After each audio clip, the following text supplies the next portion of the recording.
Welcome on stage here today with the new Alfa Romeo Giulia rear-wheel drive, new mid-size car. Wow, this will be a huge step for the Alfa brand. And today is finally our full reported review on the exterior, interior and the driving experience. The normal Alfa Giulia, you can see it right here in the gray one with a 2.2 liter diesel. Then the Quadrifolgio version, it's not called QV anymore, just Quadrifolgio, 510 horsepower, big petrol V6 in there. And we also got as a special guest the old Giulia with us. It's, it has been built starting from the 60s, but this one of the latest models that were built at those days, so from the 70s here. And we will show you all of the different vintage model, new models and the different versions in exterior, interior and the driving, of course, later as well. So look out for that now in Autogefühl in full HD, full screen and full links. Let's go.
Wow, what a setup we have here today, especially for you.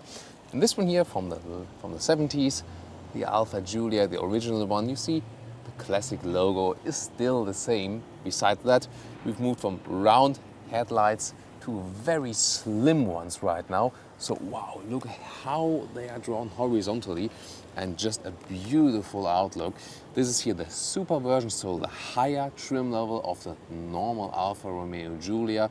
And that means also a pretty strong bumper here in the lower part. You see that in the front at least will also resemble pretty much the QV, well, just Quadrifolgio version now it is called.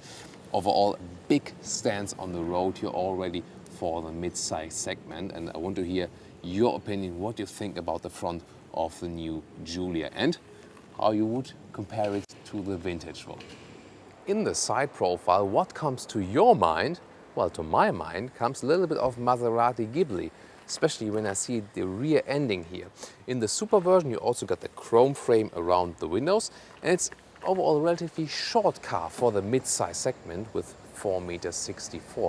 So there are definitely way longer cars in this very segment, but that also maybe is not a bad choice because this one here is also driver focused, more on agility driving here, and as you know, the whole brand stands for, and they maybe also not need to focus on the biggest rear space on the interior. We will soon also show you.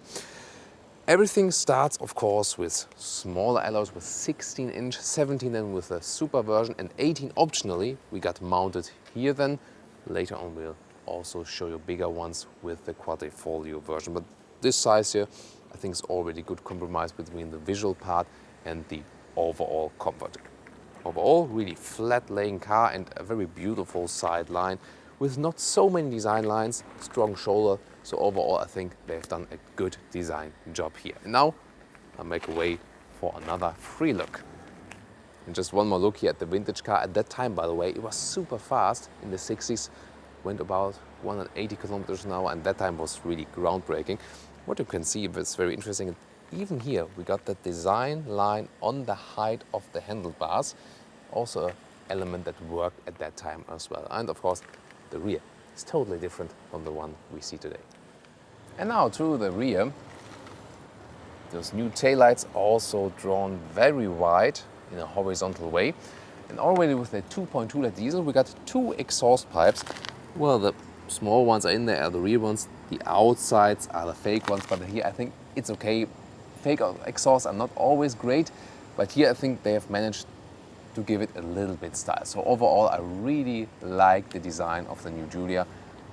And do you join me by that as well? By the way, price-wise, this one here starts at about 34,000 euros in Germany. That's more expensive than, for example, a Volkswagen Passat, a couple of thousand euros more, but less expensive, about 2,000 euros less expensive than a comparable 2-liter diesel, for example, with the Audi A4, BMW 3 Series or the Mercedes C-Class. So at least here in Germany, they try to be a little bit cheaper than a German premium manufacturer. I think that's also a clever choice then.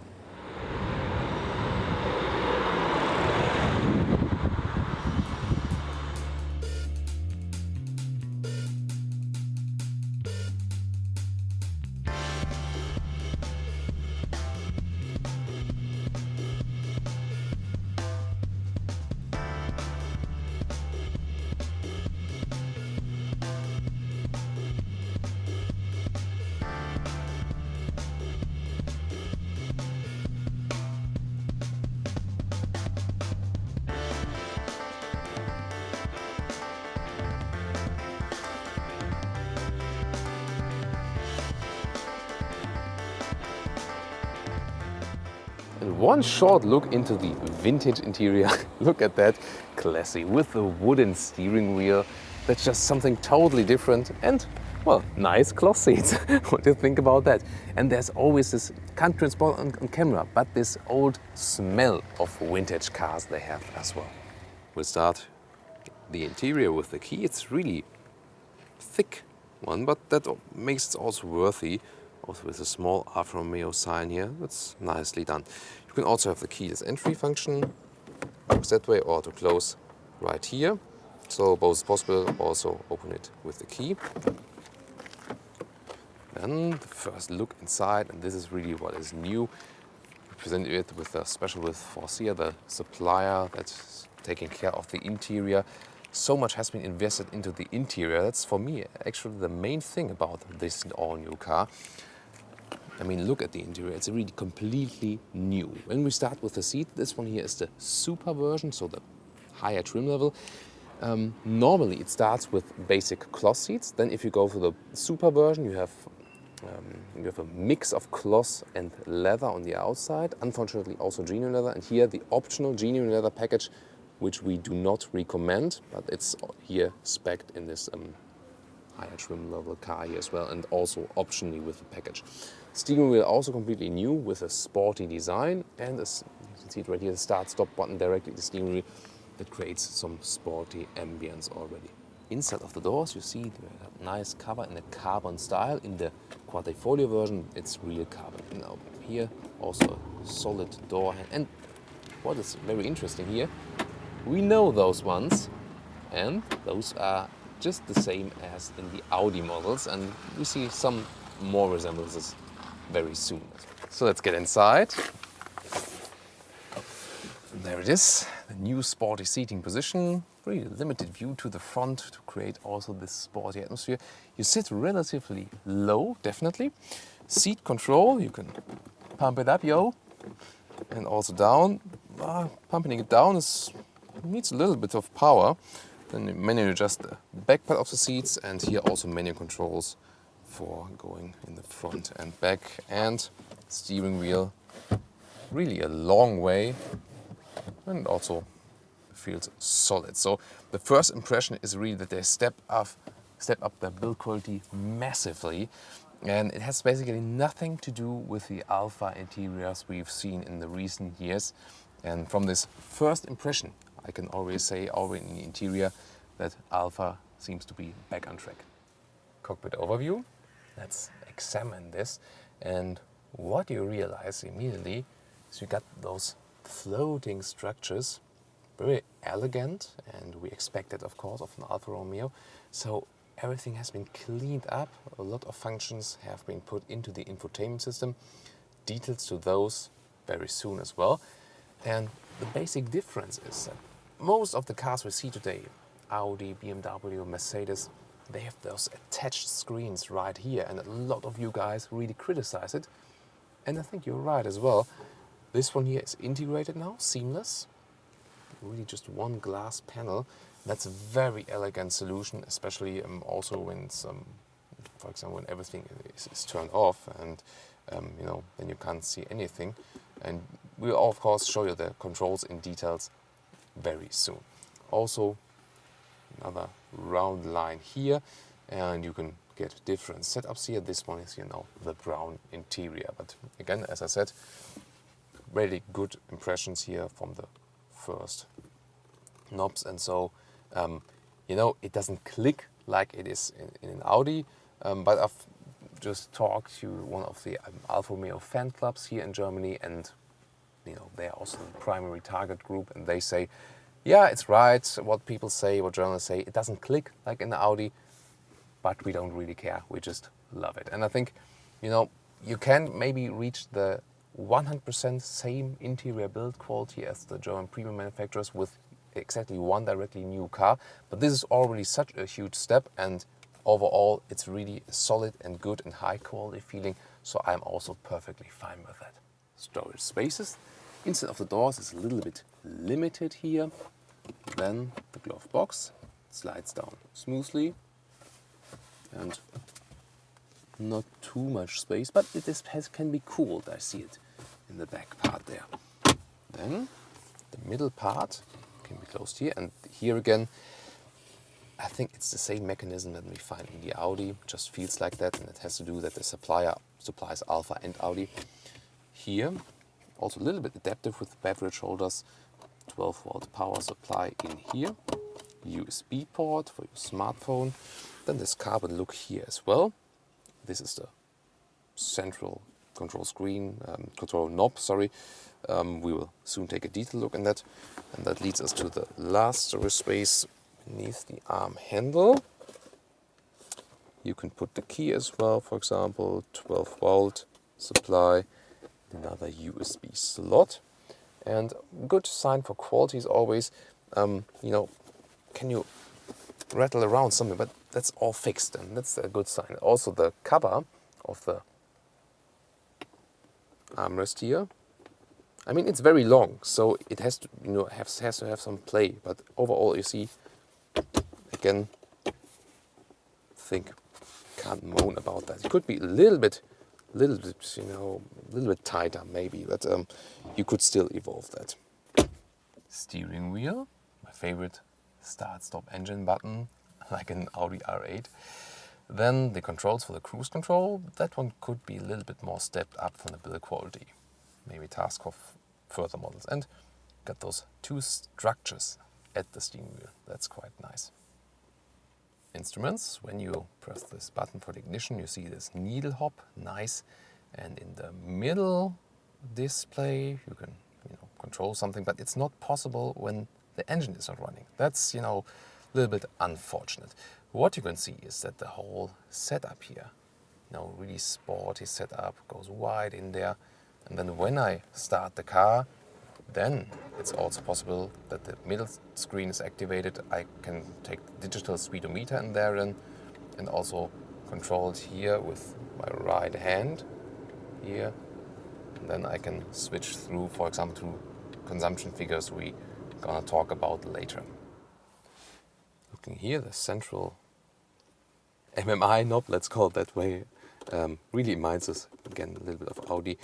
And yes, we don't have the perfect clicking sound here, but so you don't have to invest money in a sound laboratory.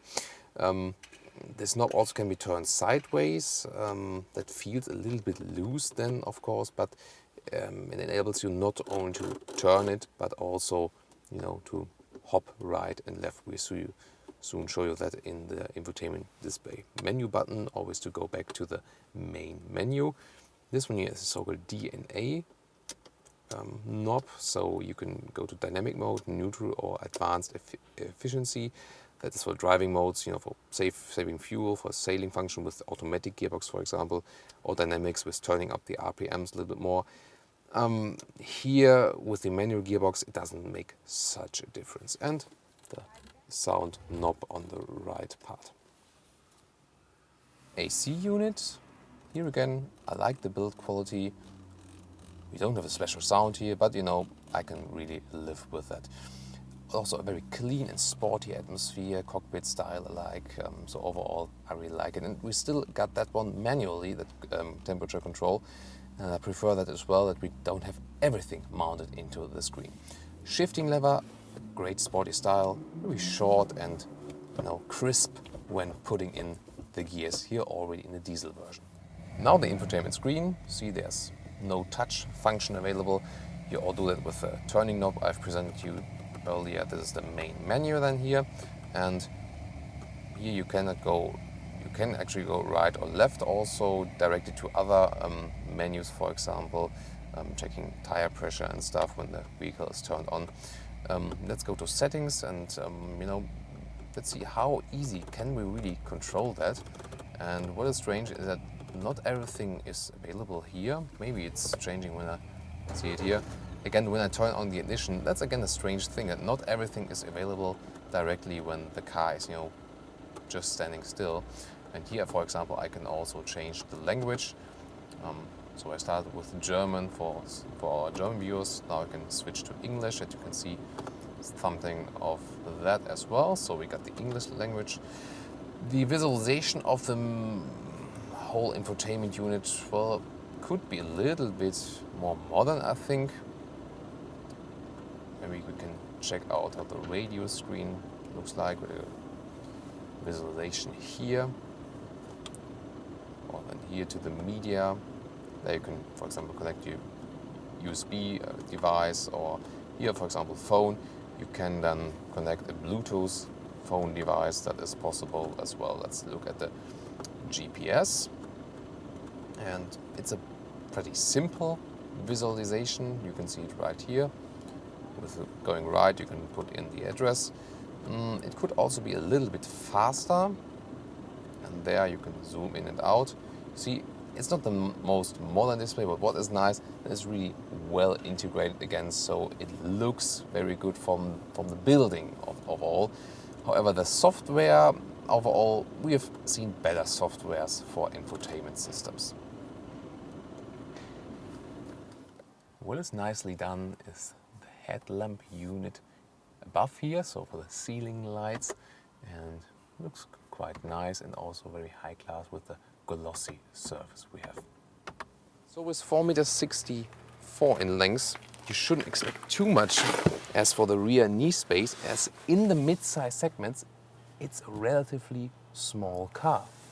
But for that relatively small size, I mean, for example, the Kia Optima we've tested recently was 4.85 meters, so more than 20 centimeters longer. Yeah, and exactly that, you have more knee space, for example, in the Kia Optima or also in the Skoda Superb. Here, still reasonable though. I mean, I have still place in front of my knees with 1.86 meters or 6'1".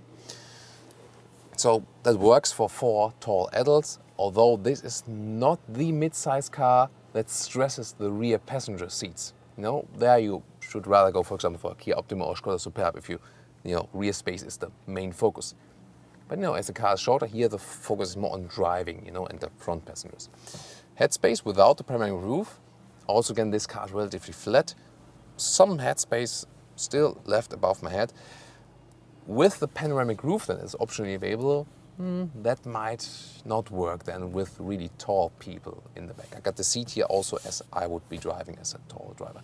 So overall, an acceptable result, but this is here, the room in the rear is not the main focus of this car. Also, you cannot flip the seats from here. They're fixed and it's just one straight bench. But for your kids might be important, the ISOFIX fixations. And you can mount 2 child seats in here. There's also a third spot here in the middle, but you see this one is really hard and you sit closer to the top than as well as ceiling. So, 5 adults is not recommended. And to the trunk. Oh, I closed it now. So there's there's one button to close it and one button to open it. Funny thing, it's not flipping the logo anymore. And there it is. Well, it's a sedan, and therefore we also cannot expect too much. You see, again, not the strength of the car. It's not really a big boot. But again, also when you look at the lower part here or compare it to the Jaguar XE, all well processed. So the processing of the interior is, for example, better than in the Jaguar XE. Maybe you can, I think you can get optionally also replacement tire here. It's not, I'm not sure if you can lift that one up, but that's just a plastic cover. Let's see, let's move that one.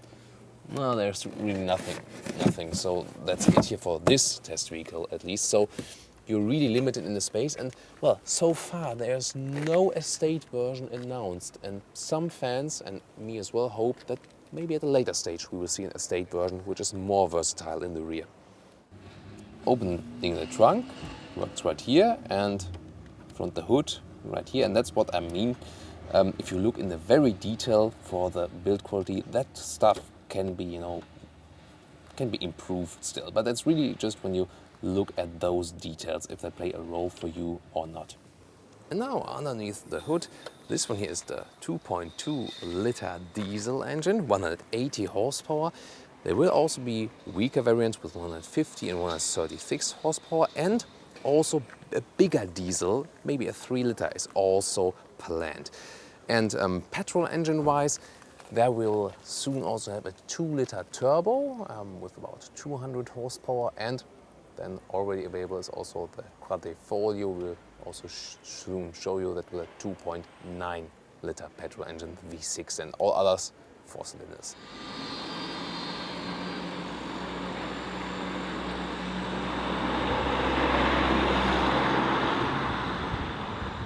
Let's start our test drive.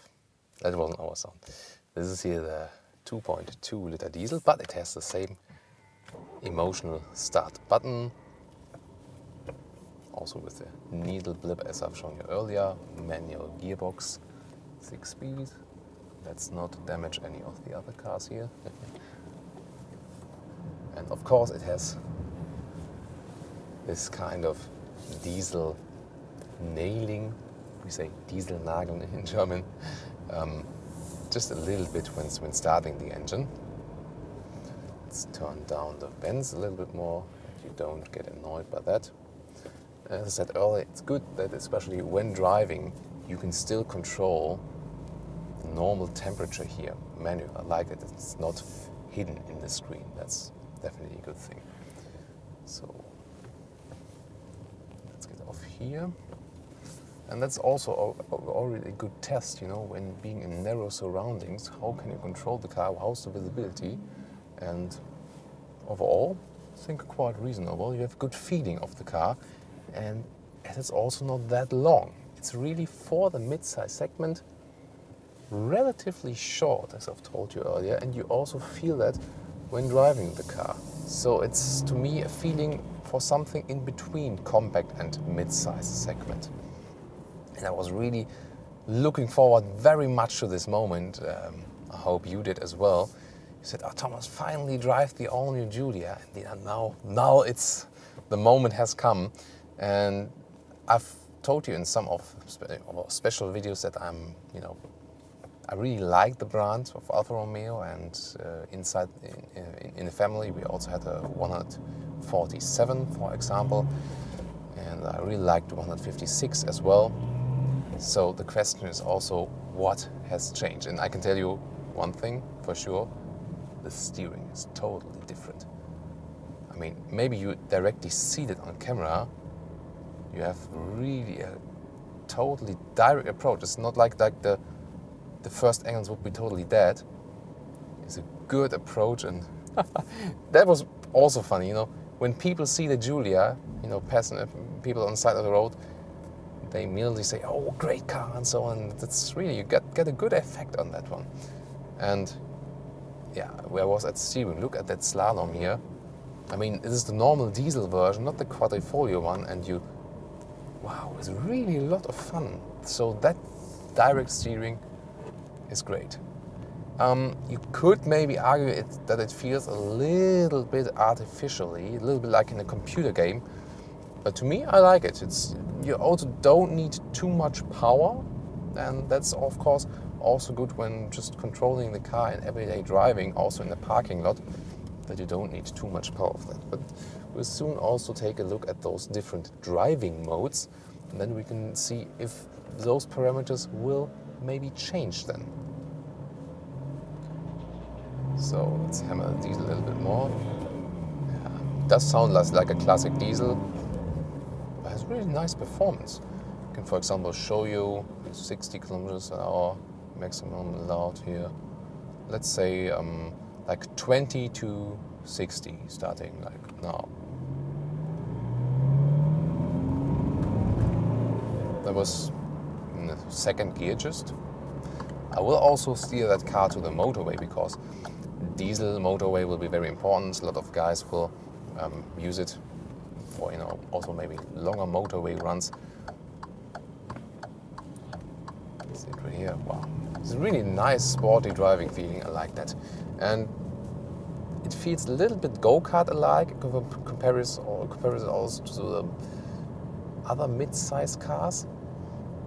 Because yeah, you know, I've driven all of them, and the question is always like when someone says, "Oh, where should I go to?" Or well, turn left, but I'm just making a U-turn then.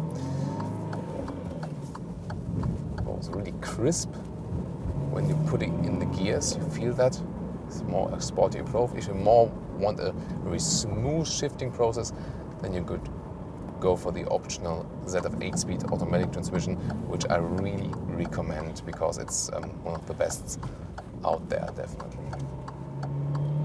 So the performance of the diesel is really good. You won't lack any power then, especially here in the 180 horsepower version. See, when we go to neutral to the next traffic light, also start-stop function should be active. And also when driving, yeah, there it is, turned off, although I'm not a fan of a start-stop function.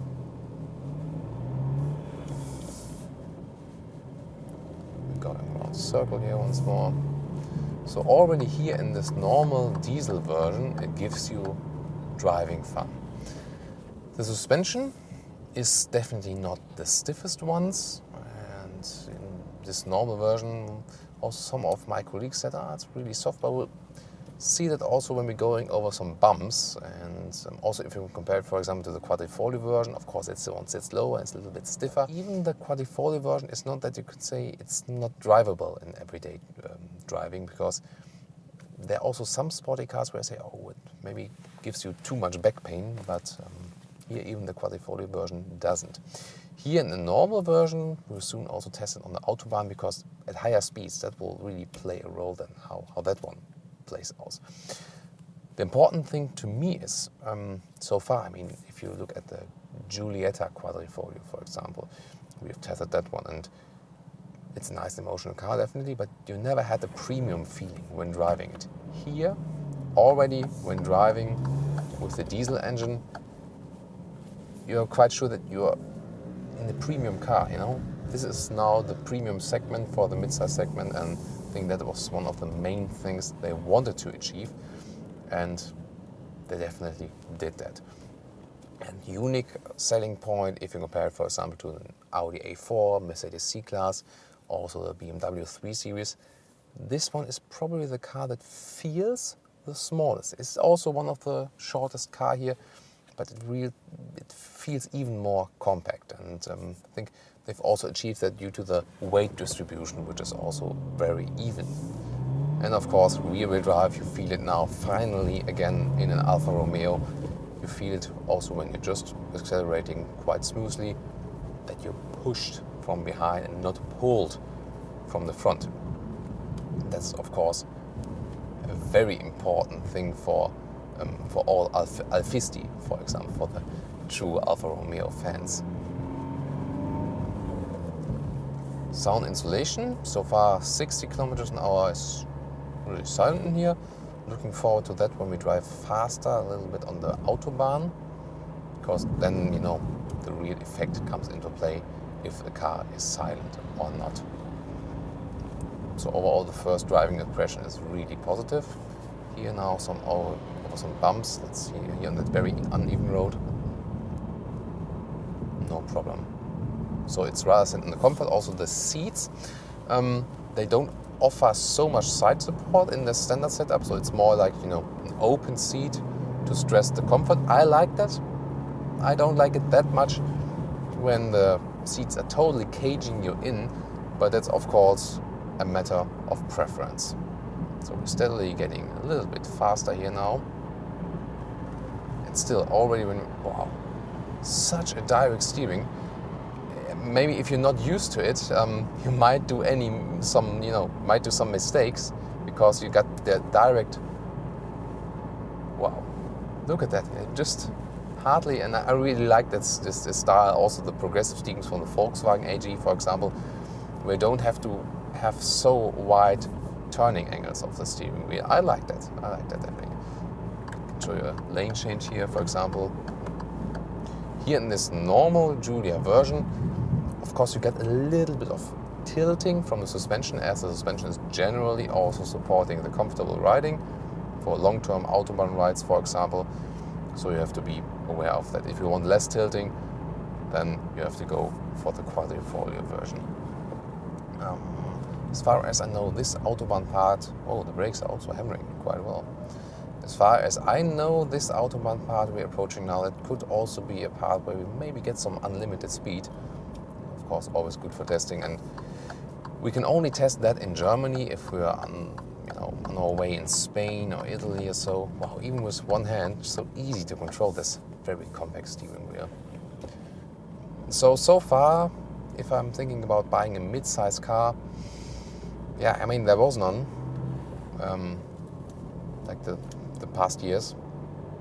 And in generally, buying an Alfa Romeo, the design was never questionable. But just from the feeling inside, there was this emotional appeal and the build quality missing the inside. And there I can say from exterior, interior, and also now from the driving, that Alfa Romeo is really back on track now, and I really like that. So, still here, approaching the motorway. Already when I want to go on the motorway, let's see if I can do some fun stuff with that car here. Oh, that's, a little bit of traffic there now. Yeah, sorry guys. I changed my mind, I go straight because then I have no one in front of me. That's maybe a clever decision here. Now we wait for a traffic light and that's it. So when I release the clutch, then the silent start-stop function is active. As soon as I press the clutch again, then the engine is starting again. And we've told you all that when we made that special fuel report. It's not that good for the engine when the start-stop function is active a long time. That is the crucial point. So now it's motorway time.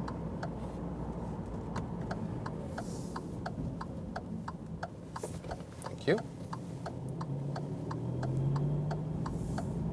So guys, wanna have some fun? Let's go.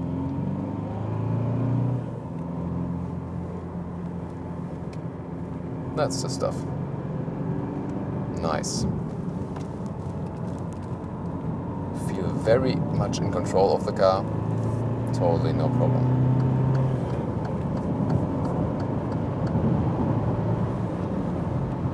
Let's just have that 10 in the night, so we can drive unlimited here. 5th gear. Sound installation well, up to 160 gets a little bit more noise, but still okay. That's really a high speed.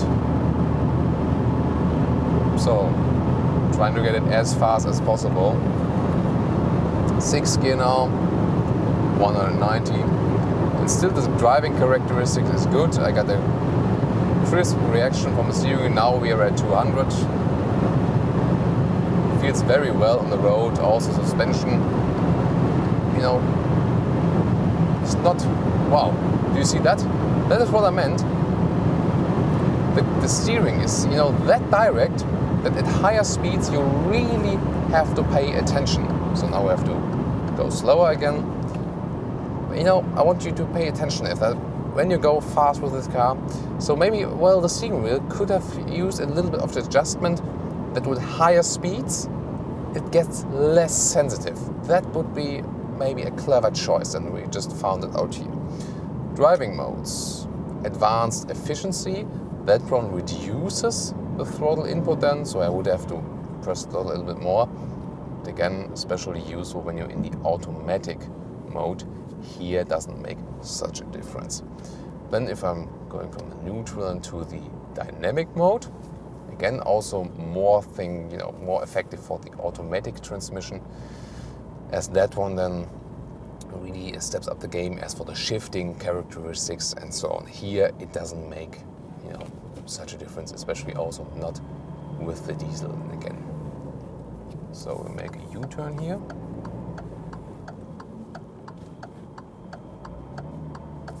By the way, it's changed to a red atmosphere now when I'm in dynamic mode. But I mean, with the neutral, with the manual gearbox here, you can control it on your own when your shifting process is taking place and so on. Just what I'm not sure of if the steering wheel, we'll test it now, if the steering characteristics changes. Sometimes it does with some driving modes, but we'll soon, of course, find out about that. So overall, yeah, I mean, it felt good also suspension-wise on the Autobahn, but again, this very direct steering wheel could be less direct on very high speeds. Otherwise, it could get dangerous if you maybe overreact a little bit. That was quite harsh reaction, so that needs maybe a little bit more balancing in this dynamic steering setup. But it's good, then that we can test that stuff to find out for you. Here, easy U-turn, feels like a very small turning circle. And now in the dynamic mode, let's see again, neutral, dynamic. Yeah, it increases the throttle input. You see, if I just hold the throttle at the same part, this is neutral, speed goes down, kind of. If I go to dynamic, speed increases. But just as I left the throttle at the same position, that is the difference. And steering-wise, it's maybe a little bit stiffer, but doesn't make such a difference. So yeah, we are very slow at the moment, but I want to show you the acceleration. So now again, here, maybe a little bit, but just not too much. Okay, let's go another acceleration, 55 to whatever.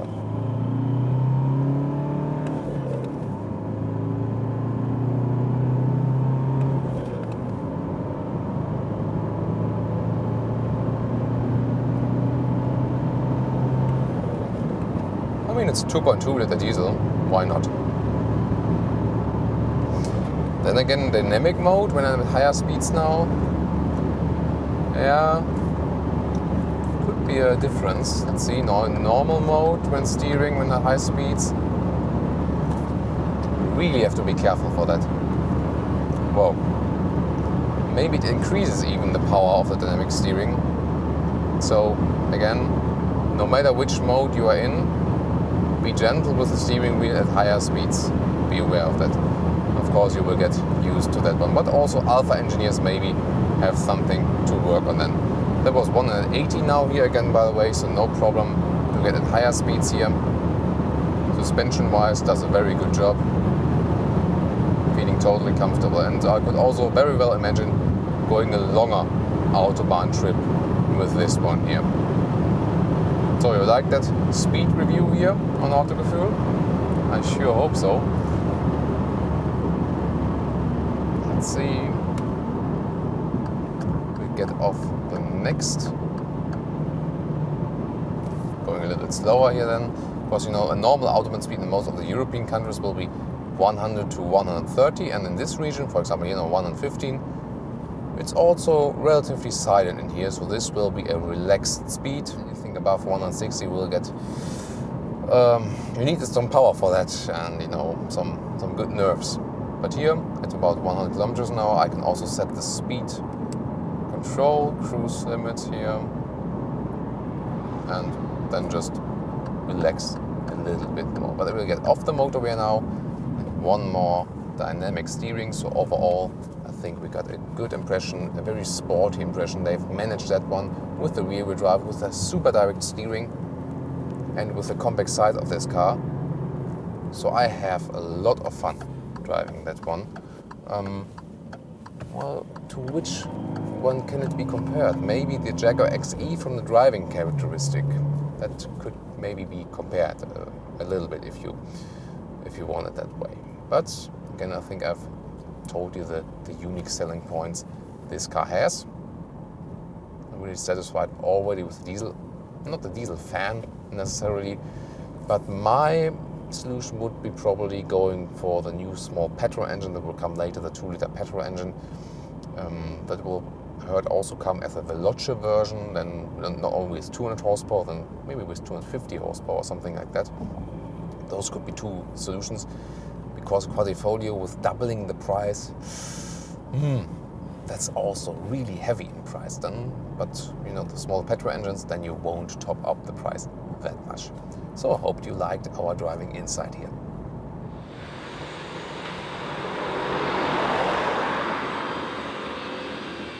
And rear view camera, you can see it right here, is very small, optionally available, but as I have kept it small, the resolution is also good, because some zoom just in and then you have a bad resolution, but the bigger screen.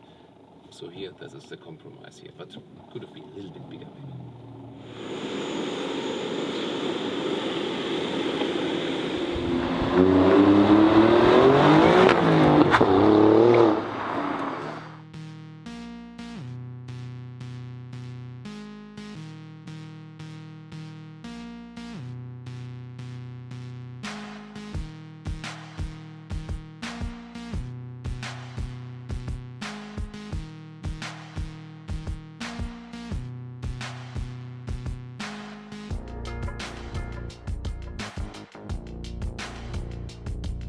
The front of the new Giulia in the Quadrifolgio version.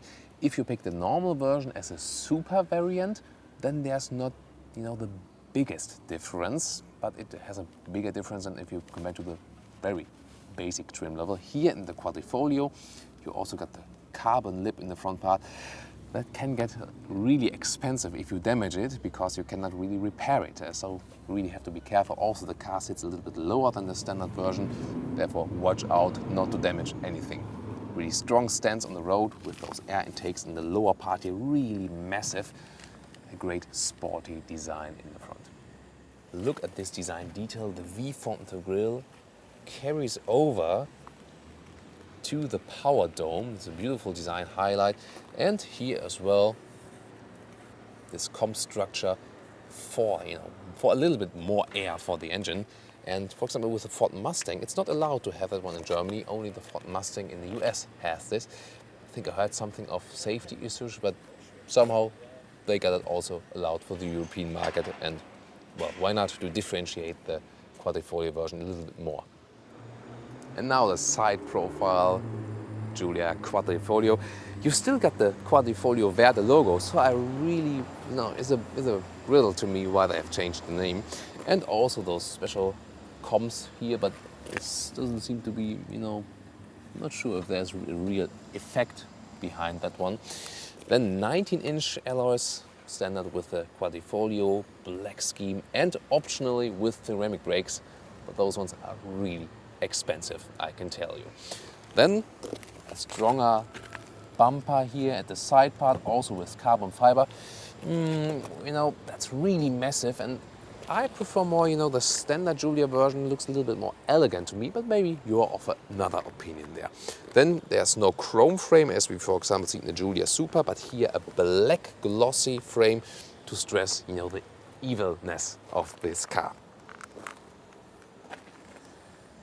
And now it gets really massive with a carbon fiber wing on the top part, and 1, 2, 3, 4, and well, that is the actual size. And okay, it's a chrome blend around it, but also on the inside diameter is really that huge, and a huge rear diffuser. So the rear part is definitely the most aggressive one of this Quadrifolgio version. Do you like it or not? Put me that one in the comments. Total length here, same as with a normal car. Well, a little bit more because you got the attachments here. So 4 meters 64 is the normal size here, just a little bit centimeters more probably, but nothing really spectacular. For the mid-size segment, not the longest car, but promises a lot of agility, at least from this outlook.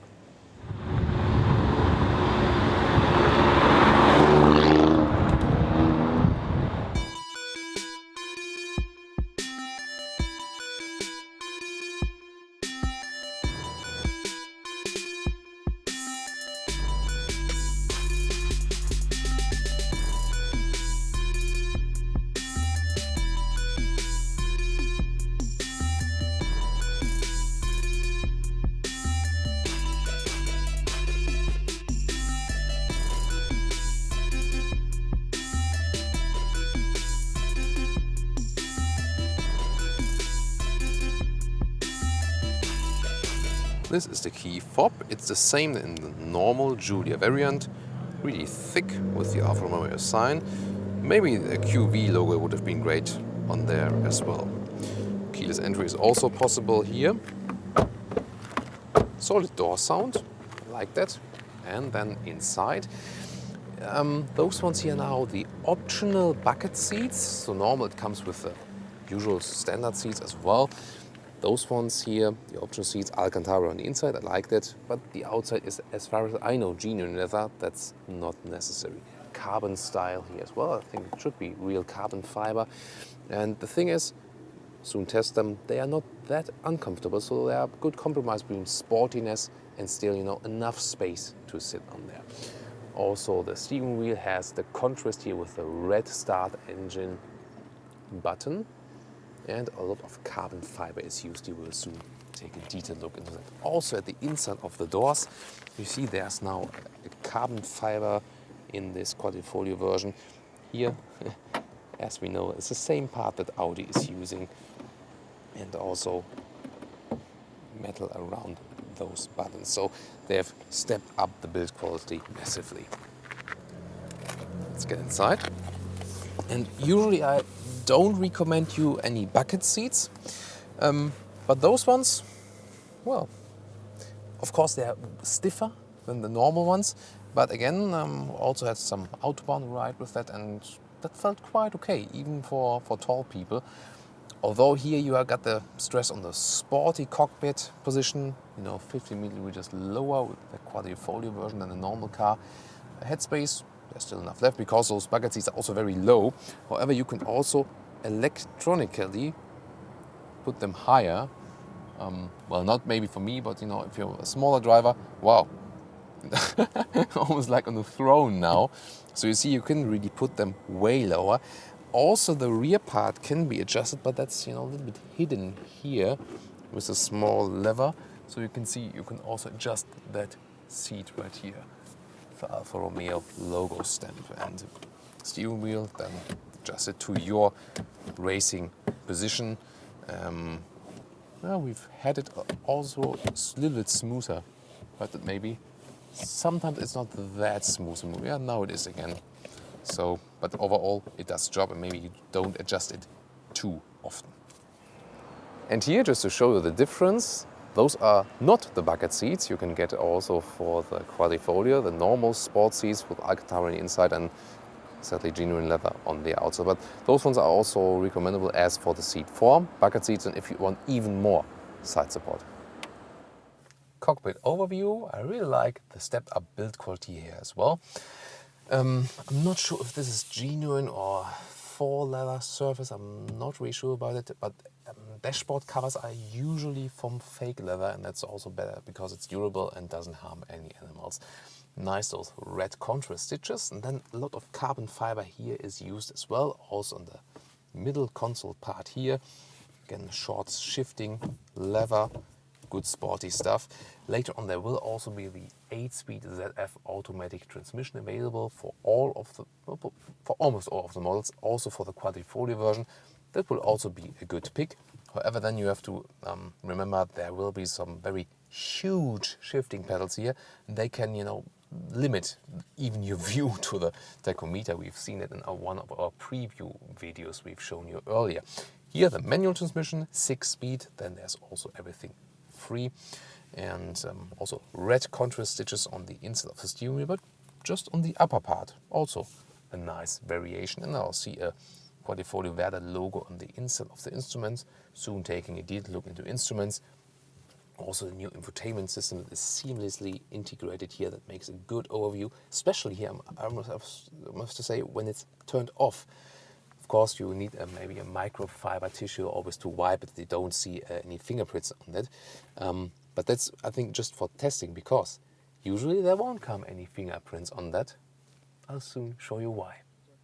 Storage spaces here the same in the normal Giulia version. Instead of the doors, slim. Glove box slides down, can be cooled in the front.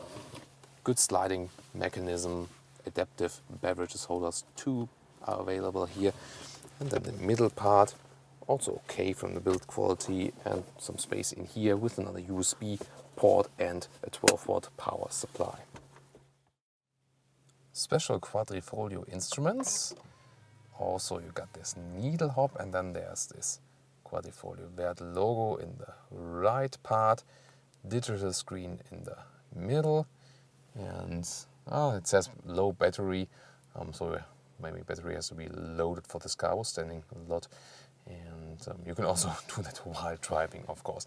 The only thing I don't find that good that you can't control the middle screen in any kind of mode. For example, here I can't change anything in the inside. Now when the engine is on, then I can check the middle screen. Well, 17.4. That is a lot of playing around. We will reset that later, and I think maybe 11, 12 liters normal kilometers, that will be a realistic value. And just again, this detail, so much fun to press this red button, launch the rocket. Lower middle console, first of all, this short gear stick, very nice, crisp, sporty shifting, temperature control. I also like it, it's really solid and thick, and I still like it that you can control the temperature manually. Here for the sound, and then this is a central infotainment stick. This is maybe the least favorite part as for the build quality, because I think it's just a little bit loose. It also has the reason that you can go left and right, but maybe not the best solution here. Main menu key, and then that's very nice, the driving selector, neutral or normal, dynamic, and also the suspension changes here in the Quadrifolgio, and advanced efficiency that will more play a role in the automatic mode. I will soon also show you what is happening in the display then, and a race mode that you can draw back the stability control to play a little bit around more with this rear wheel drive. And there it is, you see the visualizations for the advanced efficiency, the normal mode or the dynamic mode. Then in an automatic gearbox, the gears are turned up higher, for example, later shifting further or earlier shifting back again. And then also, there, and then race mode. Well, race mode doesn't show any visualization there, but that one will then pop out also more this racing character that you can, for example, draw back the stability control, that you can slide around the rear even more. Generally, to the infotainment system.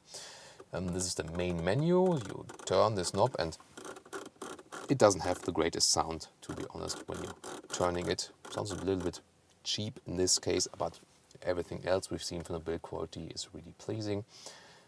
Telephone, you can connect it via Bluetooth then if you click it, or also the GPS I can show you. And this one has a rather simple layout.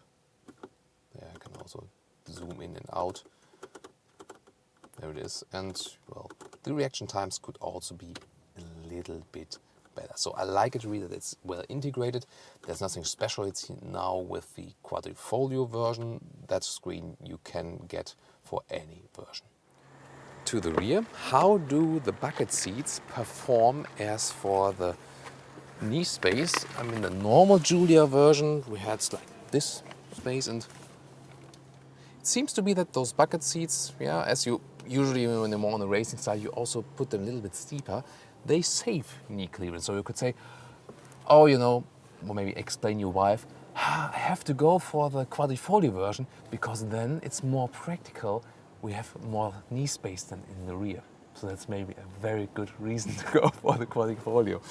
So that's still reasonable. It's a relatively short car in this mid-size segment, but that's perfectly fine. And when you're in the rear seats, you can always say, hey, yeah, I'm looking at this carbon fiber cover, and you feel really racy. Let's call it that way. Headspace is like this. We've seen other mid-size cars with a better space offering here in the rear, but again, this is not the longest car. And for this size, perfectly fine. There's even a USB port, by the way, here in the rear as well. And also, maybe notice this as well, in the Quadrifolgio version, a black ceiling to go with this sporty scheme. And when you open the boot of the Giulia, it's always a chance here in the Quadrifolgio version to get in touch with the massive rear spoiler, because then you can hold on to it. And not a lot of space is not really a specialty of this car. It doesn't change any space if you go for the Quadrifolgio version, but it remains not that much in the rear here.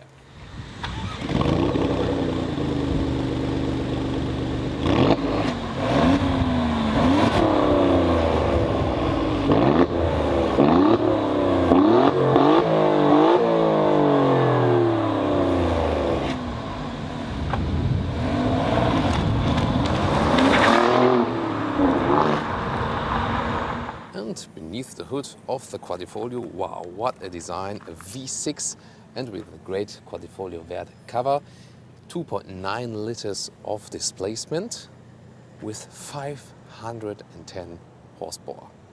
And that brings the acceleration 0 to 100 kilometers or 0 to 60 miles an hour to 3.9 seconds. This one can also find, for example, an Audi S4, where you also find the full review on Autogefühl.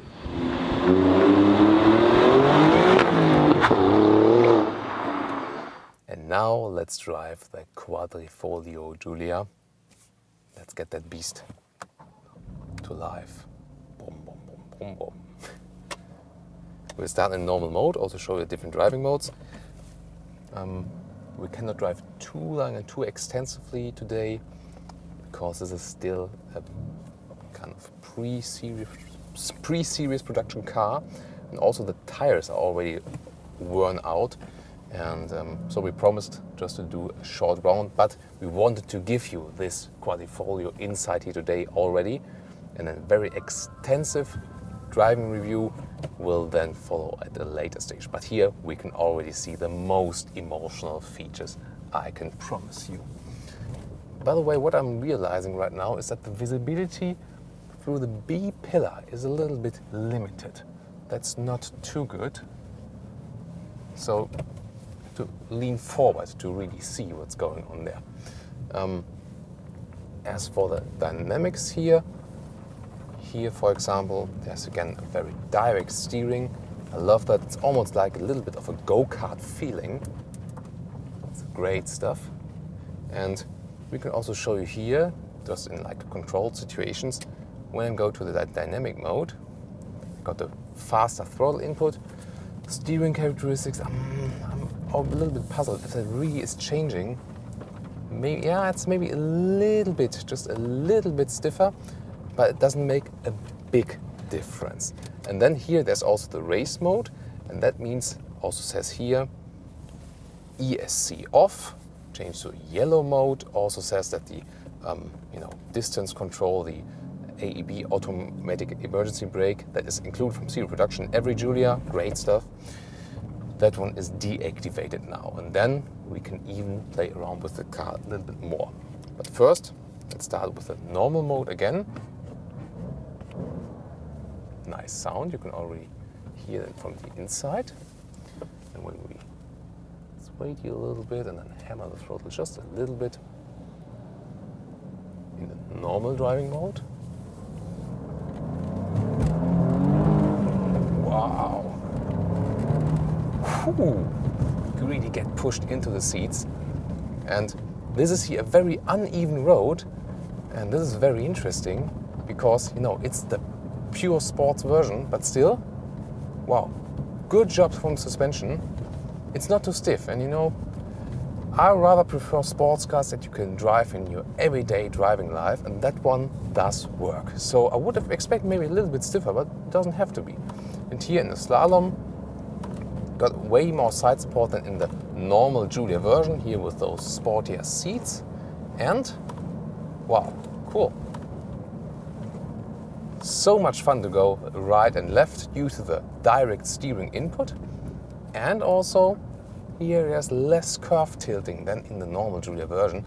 But I think they have found a very good compromise that you don't have it too stiff, and because most of the time you won't be on the racetrack with this car, of course. Here, by the way, so-called German Kopfsteinpflaster, those small cobblestones on the road.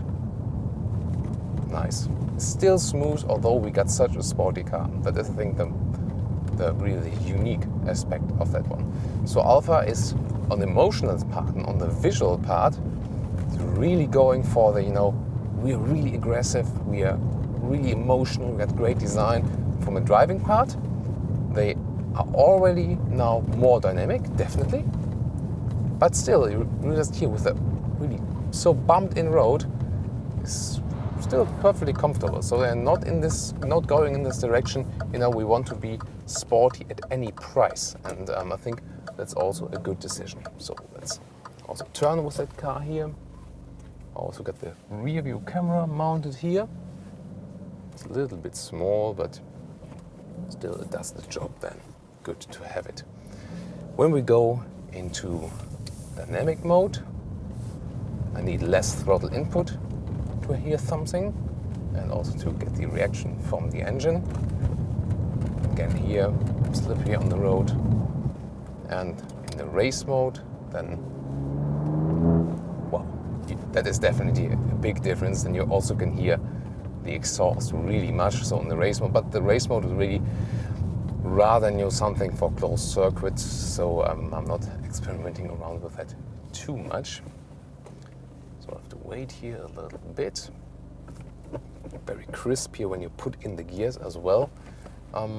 Might be too hard for someone who's not appreciating sporty driving style, but for someone who does, it's really good. Wow! Again, some more people waving. There's a stop sign right now. We have to stop, and then I think after the stop sign we can show you something. Yeah, the tires are really worn out, and so you see that this car has so much power.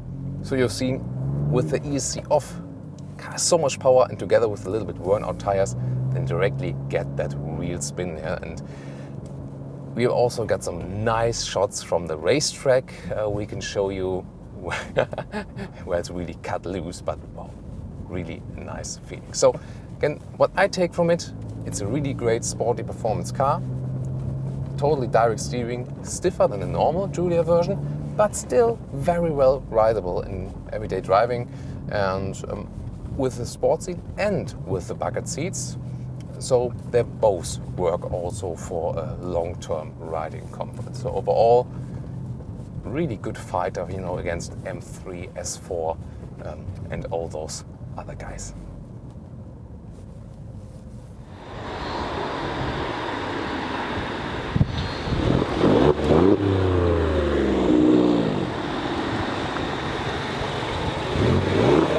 And now the conclusion, Alfa Romeo Giulia, the all-new mid-size car.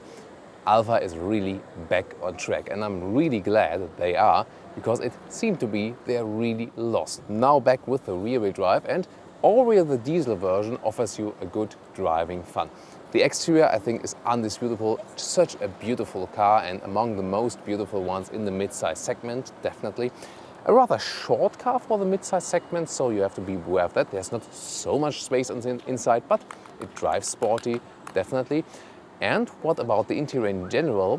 There is good interior refinement when we see all the improved elements. There's still some room for improvements, but it's really a game changer from the interior. Now you can expect again a premium feeling in an Alfa Romeo.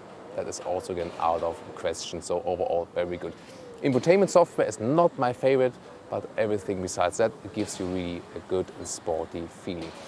Also, some more maybe variants for the seats would be good without real leather, but you can also always go for the standard cloth seats variant. The Quadrifolgio version, of course, very aggressive, but still has a lot of elegance, a lot of power, more than you could ever use actually. So also the small petrol engine that will come later will be just fine. So aggressive if you're in the race mode, then the rear slips out directly. You have to be aware of that. So maybe in just street driving, never use the race mode. That would be my tip. Also the bucket seats that are available, they also do a good job for bucket seats. They're not too uncomfortable. And the interior with some small sporty elements, also of course a lot of emotion involved there, molto emozioni.